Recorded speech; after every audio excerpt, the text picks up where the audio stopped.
Ramadan tiba, Ramadan tiba, Ramadan tiba. Marhaban ya Ramadan, marhaban ya Ramadan, marhaban ya Ramadan, marhaban ya Ramadan. Ramadan tiba, Ramadan tiba, Ramadan tiba. Marhaban ya Ramadan, marhaban ya Ramadan, marhaban ya Ramadan, marhaban ya Ramadan. Ramadan tiba, semua bahagia, tua dan muda bersuka cita. Bulan ampunan, bulan yang berkah, bulan terbebas api neraka. Andaikan saja Ramadan semua, bulan yang tiba, bulan yang ada. Karena besarnya setiap pahala yang dijanjikan kepada kita. Marhaban ya Ramadan. Bismillahirrahmanirrahim. Assalamualaikum warahmatullahi wabarakatuh. Alhamdulillah, alhamdulillahi rabbil alamin. Wassalatu wassalamu ala asyrafil anbiya'i wal mursalin wa ala alihi wa sahbihi ajma'in. Asyhadu an la ilaha illallah wa asyhadu anna Muhammadar Rasulullah. Allahumma salli wa sallim wa barik ala sayyidina wa maulana Muhammad. Alhamdulillah. Alhamdulillah, yang amat berusaha Rektor Kolej Universiti Islam Antarabangsa Sultan Ismail Petra, Timbalan Rektor Hal Ehwal Akademik dan Penyelidikan, Timbalan Rektor Hal Ehwal Pelajar dan Alumni, pendaftar yang berusaha pendaftar dan timbalan pendaftar, ketua-ketua jabatan, ketua-ketua unit, semua ketua jabatan-jabatan dan semua ketua unit-unit, para pensyarah, semua kaki tangan kias. Alhamdulillah, kita sambung minggu lepas di muka surat 14, gambaran umum kandungan surah Taha yang ayat 90 hingga 94 yang menjadi petikan tadarus kita pada hari ini. Terlebih dahulu kita mulakan dengan baca Ummul Quran Al-Fatihah. A'udzubillahi minasyaitonir rajim. Bismillahirrahmanirrahim. Alhamdulillah. Ar-Rahmanir-Rahim. Iyyaka na'budu wa iyyaka nasta'in. Ihdinas siratal mustaqim. Siratal ladzina ghairil maghdubi 'alaihim waladdallin. Alhamdulillah, muka surah 14. Surah ni kita baca dulu. A'udzu billahi minasy syaithanir rajim.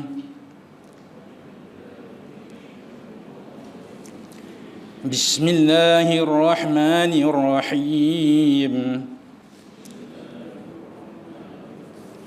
ولقد قال لهم هارون من قبل يا قوم إنما فتنتم به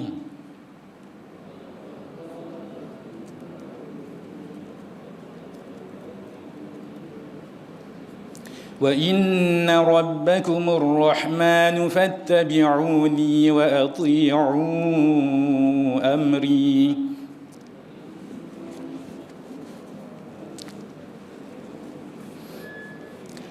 قالوا لن نبرح عليه عاكفين حتى يرجع إلينا موسى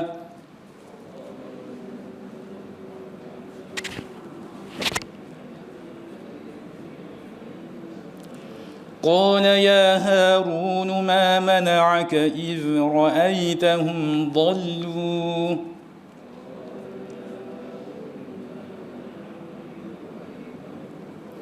ألا تتبعني أفعصيت أمري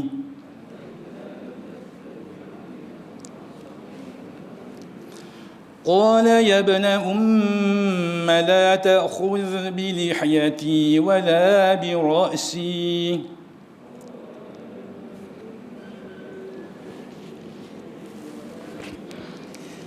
إني خشيت أن تقول فرقت بين بني إسرائيل ولم ترقب قولي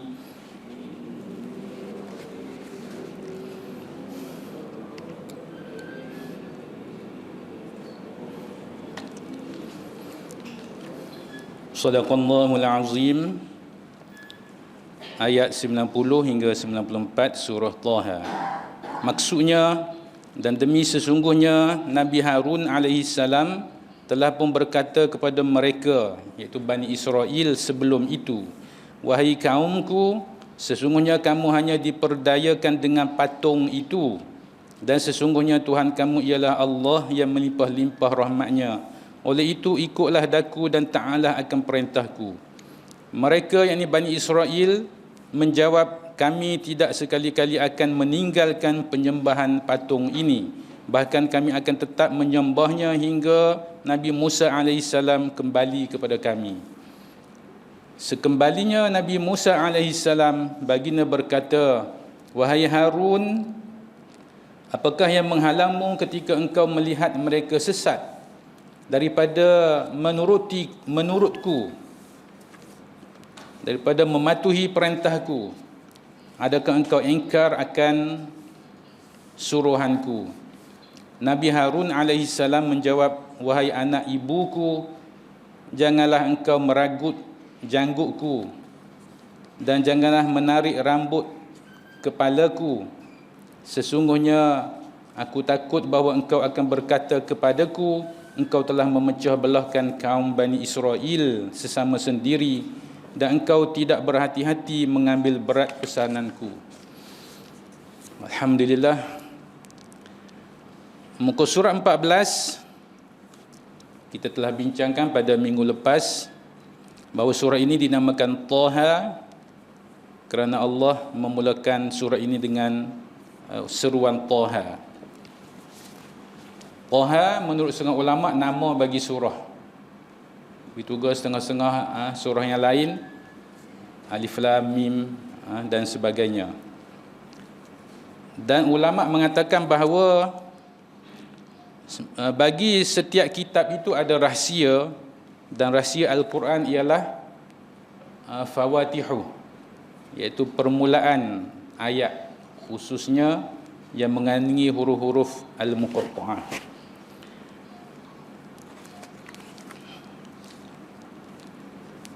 Pada minggu lepas kita telah bincang tentang Taha.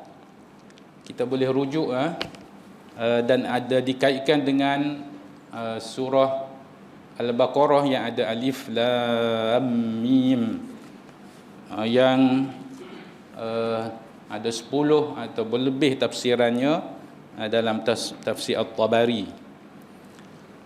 Jika nak disebut memang panjang. Begitulah termasuk tentang Taha. Baik. Sebagai contoh, setengah ulama mengatakan Alif Lam Mim adalah satu nama daripada nama-nama Al-Quran.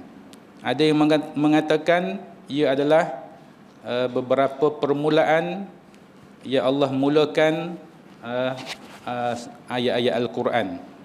Ada yang mengatakan Alif Lam Mim adalah satu nama bagi surah selain pada nama surah Al-Baqarah. Ada setengah mengatakan ia merupakan satu nama Allah yang agung, yang teragung. Ada yang mengatakan Alif Lam Mim adalah satu sumpah yang Allah bersumpah dengannya, dan ia adalah salah satu dari nama-nama Allah.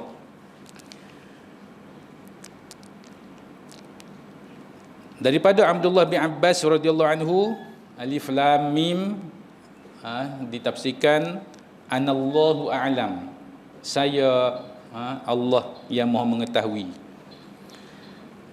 Dalam kitab Al-Muwafaqat Imam Asy-Syatibi contohnya, Alif Lam Mim dia sebut satu pendapat Alif Allah, Lam Jibril, Mim Muhammad.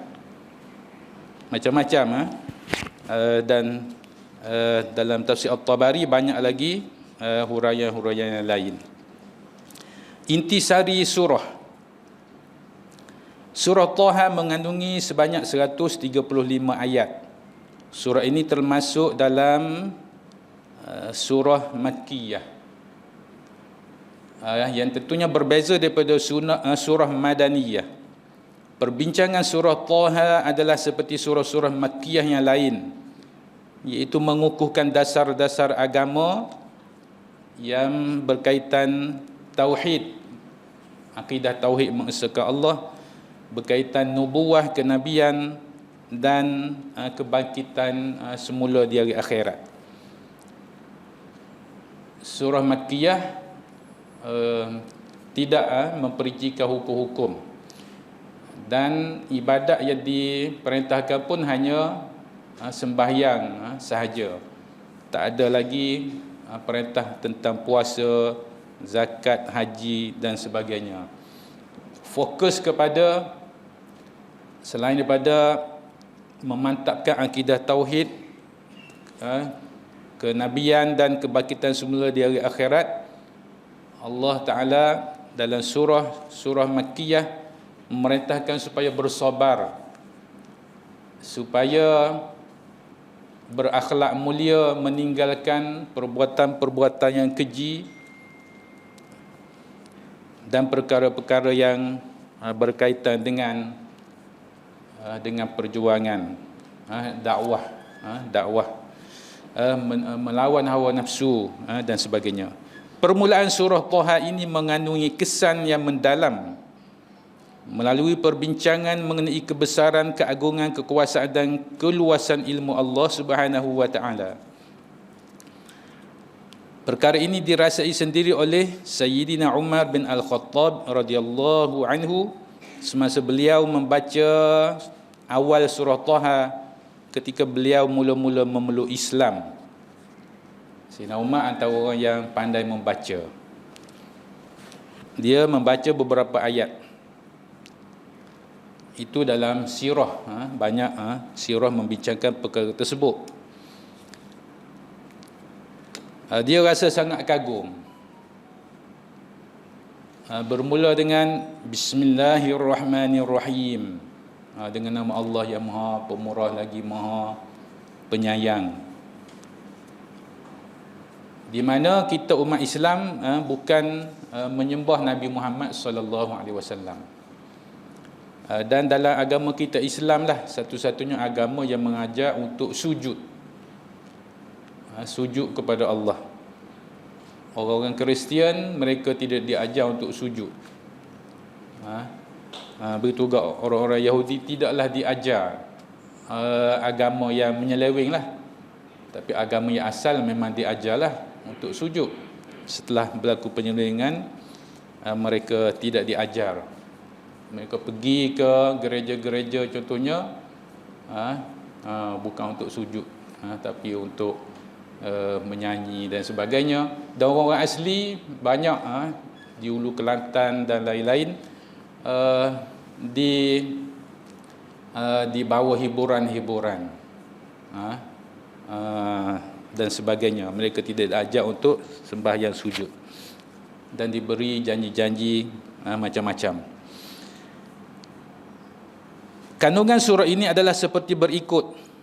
Pertama, Al-Quran sebagai peringatan bagi orang-orang yang takut kepada Allah. Itu ayat yang kedua, ketiga. Ayat ketiga, illa tadhkiratan liman yakhsha. Peneguhan untuk Nabi Muhammad sallallahu alaihi wasallam dalam melaksanakan tanggungjawab dakwah dan seruan kepada kebenaran, menyampaikan berita yang menakutkan dan menggembirakan serta seruan supaya jangan terpengaruh dengan tipu daya kaum kufar. Ayat 99 contohnya boleh dijadikan rujukan. Dan Imam At-Tabari dalam tafsirnya juzuk 8 menjelaskan ayat kedua dan ketiga digabungkan macam ni.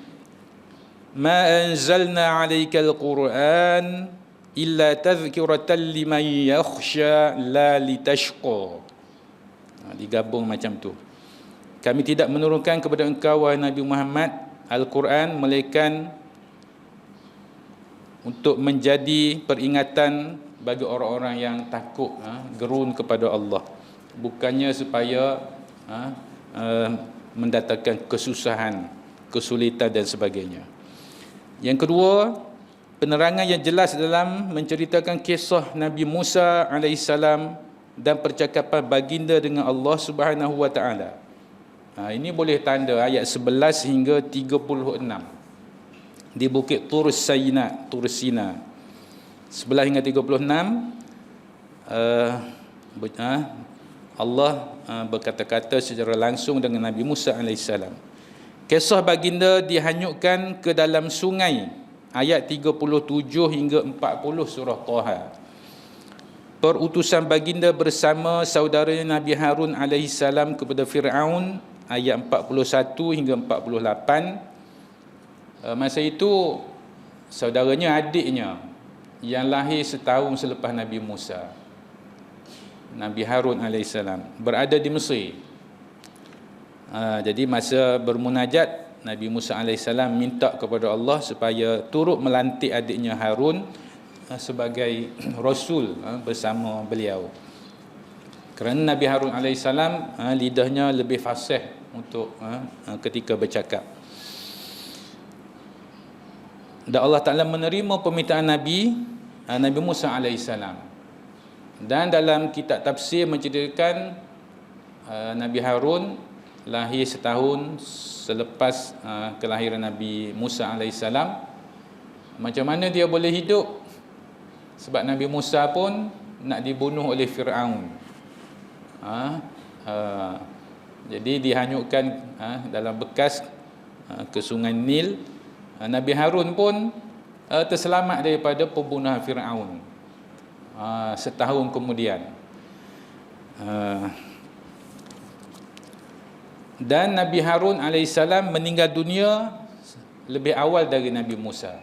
Ada kata setahun sebelum Nabi Musa, ada dalam kitab tafsir Al-Qurtubi 3 tahun sebelum Nabi Musa meninggal dunia. Nabi Harun meninggal dulu 3 tahun sebelum Nabi Musa alaihi wassalam. Cabaran daripada ahli-ahli sihir, cabaran daripada Fir'aun dan ahli-ahli sihir, ayat 56 hingga 66-67.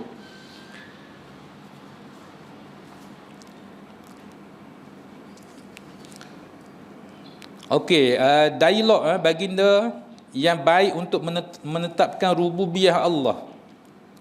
Ayat 49 hingga 55, cabaran daripada ahli-ahli sihir, ayat 56 hingga 66, 67. Bantuan Allah kepada Nabi Musa alaihissalam, ayat 68 hingga 69. Keimanan ahli-ahli sihir selepas dikalahkan, ahli sihir beriman, ayat 70 hingga 73. Dan juga 74 hingga 76. Mukjizat laut terbelah, ayat 77. Kehancuran Fir'aun dan tenteranya, ayat 78 dan 79. Kekufuran Bani Israel terhadap nikmat-nikmat Allah, ayat 80. Hasutan Samiri, ayat 85, 87 ada disebut nama Samiri, dan 95 3 kali disebut nama Samiri dalam surah Taha. Dan penyesatannya terhadap Bani Israel dengan cara menjadikan patung lembu sebagai Tuhan mereka. Dan kemurkaan Nabi Musa alaihissalam terhadap saudaranya Nabi Harun alaihissalam, ayat 92 hingga 94 yang kita baca tadi. Yang ketiga, memberi isyarat mengenai faedah-faedah daripada kisah-kisah Al-Quran serta balasan ke atas mereka yang menolak Al-Quran, ayat 99, 100 dan 101. Keempat, memberi gambaran suasana mahsyar yang menggerunkan, ayat 101 hingga 104. Kehancuran Gunung Ganang, ayat 105. Keadaan golongan yang melakukan dosa pada hari kiamat, ayat 108 8 hingga 111, dan pembalasan yang adil ayat 112.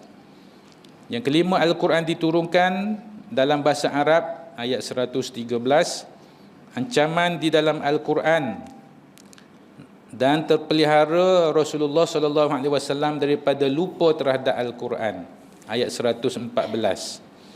Yang keenam, kisah Nabi Adam AS dan Iblis dalam syurga ayat 115 hingga ayat 123. Ketujuh, menerangkan balasan di dunia dan di akhirat ke atas orang yang menolak Al-Quran dengan kesulitan hidup di dunia dan jadi bisu, tak dapat bercakap, untuk mempertahankan diri di akhirat dengan hujah yang dapat menyelamatkan dirinya ayat 124 hingga 127. Kelapan, memberi pengajaran dengan kehancuran umat terdahulu dan penangguhan azab ke atas golongan musyrikin hingga hari kiamat ayat 128 hingga 129.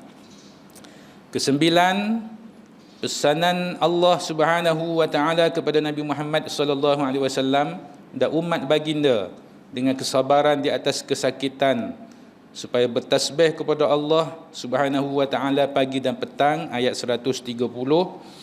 Jangan terpengaruh dengan perhiasan dunia yang ada pada orang lain ayat 131, dan menyuruh keluarga mendirikan solat ayat 132. Terakhirnya yang ke-10, tuntutan golongan musyrikin supaya ditunjukkan tanda-tanda keduniaan daripada Allah Subhanahu wa taala ayat 133. Keengganan mereka golongan musyrikin Mekah daripada mengikuti kebenaran setelah diutuskan Rasul dan diturunkan Al-Quran ayat 134, dan ancaman terhadap mereka dengan azab seksa pada hari kiamat ayat terakhir 135 surah Taha. Penjelasan ayat 90 hingga 94. Jadi ayat 90 hingga 94 mempunyai kaitan dengan ayat-ayat yang sebelumnya, di mana ia berlaku selepas berlakunya Laut Merah terbelah dengan kuasa Allah. Dalam tafsir Al-Qurtubi 12 lorong, 12 lorong, kerana Bani Israel terdiri dari 12 keturunan kabilah, iaitu anak Nabi Yaqub alaihissalam ada 12 orang, termasuk Bunyamin, Yahuda, Nabi Yusuf dan lain-lain, 12 orang. Jadi 12 keturunan. Jadi mereka jaga keturunan masing-masing. Jadi menyeberang pun mereka menyeberang ada 12 lorong. Bila selepas itu berlaku dahaga, tak ada air, Allah Ta'ala perintah Nabi Musa AS pukul batu dengan tongkat, mengeluarkan 12 mata air kan. Dan 12 kabilah ni ikut kumpulan masing-masing.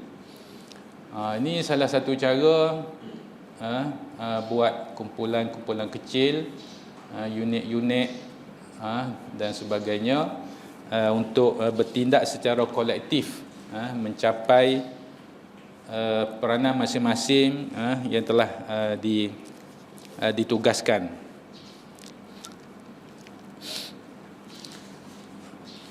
Dalam buku apabila dirujuk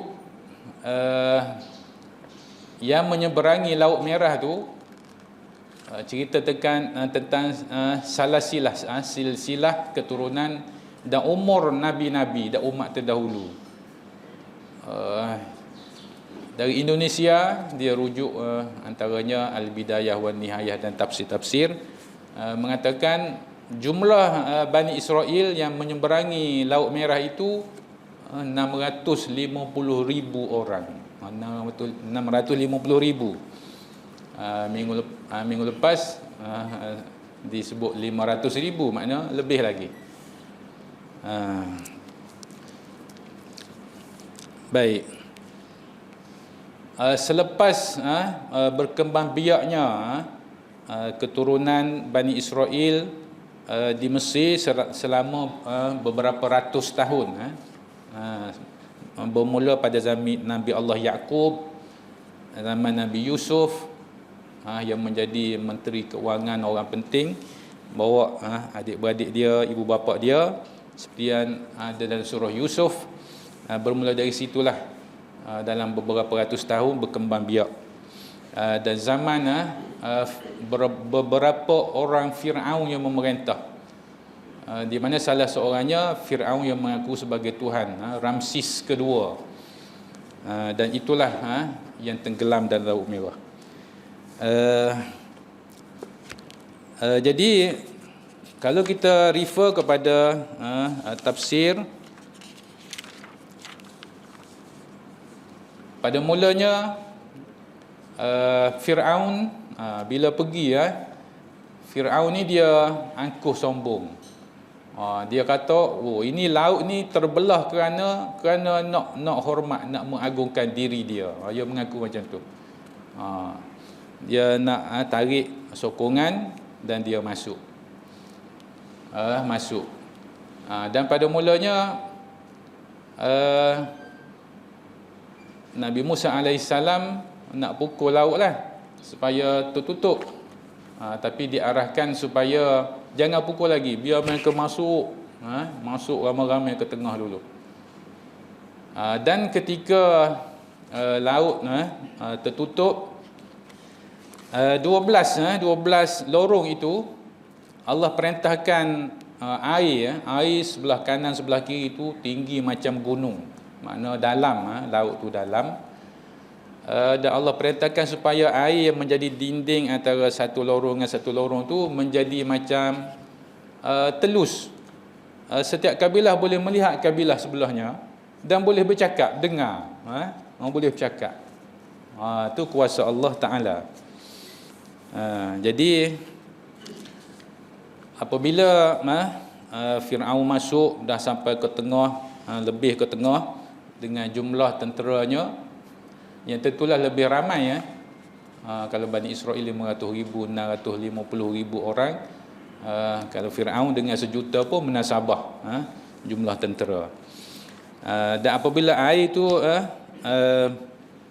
bertutup balik, air laut itu bercantum balik, Nabi Musa dalam surah Yunus ayat 90-91, tengoklah, dia kata, amantu, sekarang aku berimanlah, bahawa la ilaha illa, bahawa tak ada Tuhan yang sebenarnya, illa, kecuali Tuhan yang disembah oleh Bani Israel. Dan dalam tafsir menyebut malaikat Jibril alaihissalam dia takut Allah Ta'ala terima taubat Nabi Musa, dia ambil tanah bubuh dalam mulut Fir'aun supaya dia tidak boleh bercakap lebih. Dan masa itu masa sakaratul maut, masa dia memang dia akan mati. Air laut yang masin pun dah masuk dalam perut dia, dan dia lemas. Dan dalam hadis Nabi SAW bersabda, innallaha yaqbalu taubatal abdi ma lam yughir. Allah Ta'ala akan sentiasa menerima taubat hambanya selagi dia tidak sampai peringkat nyawa-nyawa ikan. Dan Allah Ta'ala terima taubat sebelum matahari naik sebelah barat, dan sebelum seseorang tu sampai peringkat nak mati dah, nyawa-nyawa ikan. Masa tu Allah Ta'ala tak terima lagi taubat. Jadi kalau nak bertaubat, baik, kena sebelum daripada itu. Okey. Kita refer kepada buku ini, Nabi Harun, muka surat 16, apabila dapat menyeberangi Lautan Merah itu, bersama Samiri pun ikut. Dalam kitab tafsir Al-Qurtubi dia sebut Samiri ni salah seorang yang sangat berpengaruh dalam kalangan Bani Israel. Dia dari kabilah Samirah, gitulah lebih kurang. Dia sangat dihormati, dan ketika dia lahir, ibu dia menyembunyikan Samiri ni dalam satu gua, supaya Fir'aun tidak jumpa dan bunuh. Ketika berada dalam gua itu, dan tafsir Al-Qurtubi menjelaskan, ada pendapat dari tabi'in, malaikat Jibril yang pergi ambil tangan Samiri, letak tangan Samiri itu di mulut dia sendiri, dan malaikat Jibril alaihissalam letak susu makanan di tangan. Dan malaikat Jibril alaihissalam beberapa kali pergi melawat Samiri, dan dari situlah Samiri mengenali malaikat Jibril alaihissalam. Dan pernah Samiri, orang panggil Musa Samiri, Samiri, dia melihat malaikat Jibril alaihissalam menaiki farasul hayah, kuda kehidupan. Ada istilah ma'ul hayah, air kehidupan. Ini kuda kehidupan dalam tafsir Al-Qurtubi. Jadi dia dan kuda ni sekali dia berjalan macam buruk juga, laju. Dan dia ambil sedikit tanah bekas tapak kaki kuda kehidupan tersebut. Dan bila dia gunakan tanah tu untuk sesuatu yang asalnya mati, sesuatu akan jadi hidup, keluar daging, suara dan sebagainya. Dan selepas berlakunya penyeberangan Laut Merah, Fir'aun dah binasa, Nabi Musa alaihissalam bawa Bani Israel melalui beberapa kabilah. Antaranya kabilah yang sedang menyembah patung lembu. Dan Bani Israel ada minta kepada Nabi Musa supaya buat patung sebagai Tuhan juga. Dan bila Musa Samiri dengar benda tu, dia tahu Bani Israel mempunyai kecenderungan untuk menyembah lembu. Dan ada yang ulama tafsir mengatakan Samiri ini dia satu kabilah yang memang sembah lembu pun. Dia keturunan kabilah yang sembah lembu. Dia berpaling tadah. Dia melakukan pengkhianatan, iaitu ketika Nabi Musa alaihissalam tinggalkan Bani Israel kepada adiknya Nabi Harun. Nabi Musa pergi bermunajat kepada Allah atas bukit Turusina, Turusina. Jadi ayat 83 Allah Taala tanya Nabi Musa, "Wa ma a'jalaka 'an qaumika ya Musa?" Kenapa engkau segera meninggalkan kaum engkau? Sepatutnya engkau berada bersama mereka. Nabi Musa bagi alasan, mereka ada di belakangku, mereka akan bersamaku, tak ke mana-mana, dan saya datang segera ni sebab saya nak segera supaya engkau ya Allah redha. Dan Allah Ta'ala menceritakan, sesungguhnya kami telah memfitnah kaum engkau selepas engkau tinggal mereka, dan mereka telah disesatkan oleh Samiri. Dan Nabi Musa alaihissalam bermunajat berapa hari, kalau ikut ayat lain pada mulanya 30 hari. Lepas tu dia gosok gigi, bersugi. Jadi Allah Ta'ala kata, kenapa bersugi? Tambah 10 hari lagi. Ini ada kaitan dengan bau mulut orang yang berpuasa tu lebih harum di sisi Allah, lebih daripada kasturi.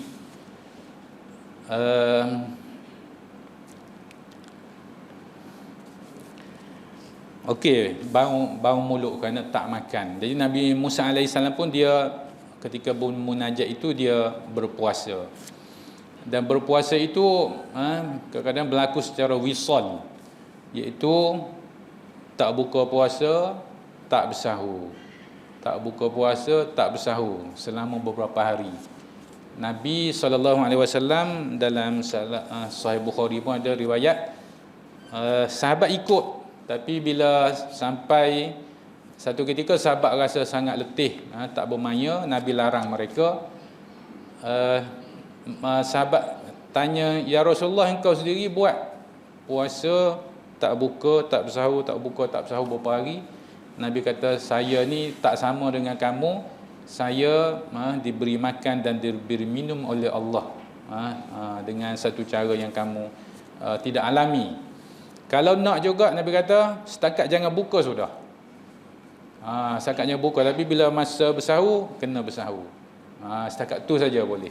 Tak boleh sampai tak bersahur, tak buka puasa, tak bersahur. Itu ada dalam Sahih Bukhari. Baik. Dan Samiri ni dia menganut Islam secara zahir sahaja, pura-pura, tapi dalam hati dia ada keinginan untuk beribadat kepada. Okey, kita 8.44. Jadi sebenarnya Nabi Musa ni seorang Nabi yang sangat kuat, yang digeruni, yang gagah perkasa. Sejak dari kecil lagi. Dia pernah zaman kecil, dia duduk atas riba Fir'aun tu, dia tarik janggut Fir'aun. Fir'aun ni janggut dia ada setengah kitab sebut dia bubuk emas. Dia tarik, Fir'aun rasa sangat sakit. Dia kata, budak ni lah yang akan nak mengutuh kerajaan aku. Sehingga isteri dia kata, dia kata ini dia tak cerdik lagi, dia budak kecil lagi, kita kena uji dia. Bara api dengan buah apel merah kan, macam tu lah. Nabi Musa sebenarnya nak ambil buah apel yang merah tu, dia tahu itu bara api panas. Tapi malaikat Jibril menempis tangan Nabi Musa. Nak pegang buah apel yang merah tu, ditempis, ambil bara api, bubuh dalam mulut, mulut dia jadi cedera. Dan itu menyebabkan dia bila bercakap dia tidak fasih. Baik. Setengah kita kata bila pegang bara api tak sakit, itu upah dia tarik janggut Fir'aun. Tapi bila bubuh dalam mulut, dia sakit kerana dia duk panggil Fir'aun tu ayah dia ke apa. Itu ada hikmat. Baik. Panjang lagi, kita sebenarnya boleh baca sendiri. Jadi masalah yang berlaku di sini ialah beberapa faedah dari perbincangan ayat. Jadi bila Nabi Musa balik, Nabi Musa tengok duk semua lembu. Nabi Musa pergi pegang kepala adik dia Harun dengan tangan kanan, pegang janggut dengan tangan kiri, goncang. Tapi Harun, Nabi Harun alaihissalam memberi alasan lah seperti yang ada dalam ayat yang kita baca tadi. Baik, iaitu kalaulah Nabi Harun dalam tafsir menyebut larang akan berlaku penentangan, dan memang dia telah larang pun. Dan Bani Israel bagi alasan, kami tak mahu dengar cakap engkau, kami nak tunggu Musa balik dulu, biar dia sendiri yang melarang. Jadi dan Bani Israel pun hampir-hampir nak bunuh Nabi Harun. Keadaan yaqtulani, hampir-hampir keadaan yaqut, adalah ayat tu, hampir-hampir mereka nak bunuh Nabi Harun.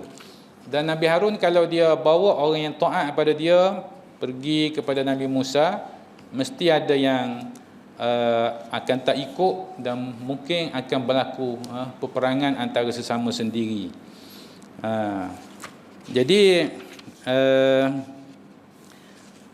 Inilah, dan Nabi Harun alaihissalam dia telah dipilih sebagai pengganti. Ukhlufni fi qaumi. Khalafa yakhlufu. Khilafatan. Ada kaitan dengan jawatan khalifah. Khilafatun nubuwah fi iqamatid din wa siyasatid dunya bihi. Di mana khalifah ini sama ada dipilih, ni pemerintah pun samalah, sama ada dipilih melalui cadangan, sokongan dan bai'ah seperti yang berlaku pada Khalifah Abu Bakar As-Siddiq radhiyallahu anhu, ataupun berlaku melalui cara al-ahdu. Sayyidina Abu Bakar memberi cadangan untuk pilih Umar sebagai pengganti dia dan mengambil persetujuan daripada ahli majlis syura dan tulis surat dan simpan. Bila Khalifah Abu Bakar meninggal dunia, surat ini dikeluarkan, dibaca dan minta persetujuan umat Islam. Kalau mereka tak setuju, kena pilih, tapi mereka bersetuju.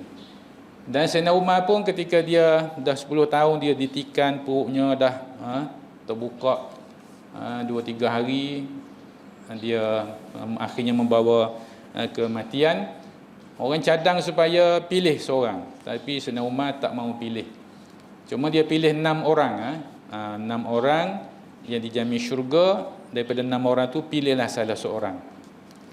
Anak dia Abdullah bin Umar salah satu orang ahli syura, jadi 7 orang.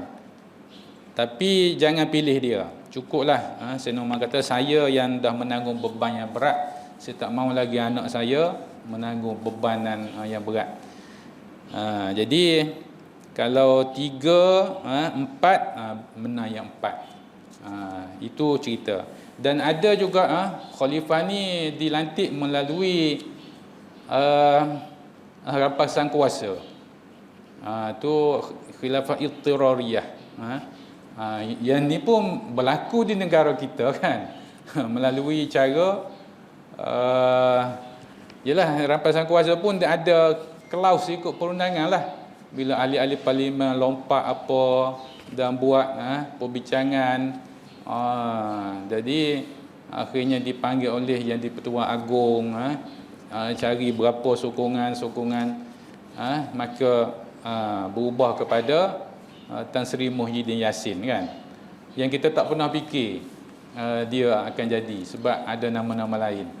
Tapi selepas itu ada lagi macam-macam.